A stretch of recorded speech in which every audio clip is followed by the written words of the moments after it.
Ең алдымен деталировка жасаймыз осындай қылып. Мына шкаптардың, гарнитурдың сызбасын қиып, мебельный раскрой жасап, оны үйге келіп жинақтадық. Әр мебельдің орындарын белгілеп, осында деталировкаға қарап жинап, жанұямызбен бірге жинақтадық. Қазір көре берсеңіздер, әр детальдің өз орны бар. Осылай.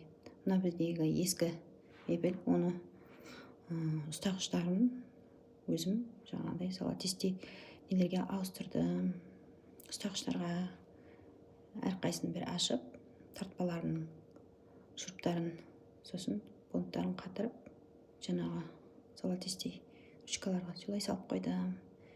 Мына бізде ескі мебеліміз, оны жаңартық. Осындай для мебель краска алып, осылай арнайы боядық. Оны өзім жолдасым бояды. Әрқайсын бояп, міне Валя қыздарымызға осындай қылып мебельді жаңартып бердік. Дивандарын әрине заказбен алдырып, қос-қосымызға осындай бөлмесін жасап бердік. Мына біздің жаңағы жинақтап жатқан мебеліміз. Мебелімізді осылай орнаттық. Әлі толық аяқталмаған кезі. Сұрмаларын ашып қарап жатырмын. Есігінде осындай арнайы заказбен жасаттық. Мынау енді толық аяқталған кезі. Туалетный столик өзімнің арнайы.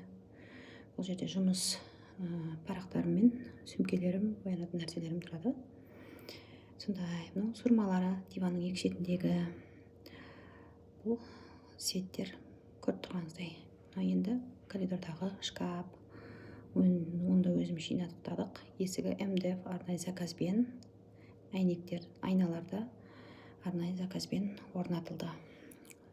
Размерлерін беріп, осылай әрқайсының өзінің орнын белгілеп, орнына қойып, кейінгі нәтижесі, соңғысы, яғни қалай шыққан бағаларыңызды беріп кетесіздер.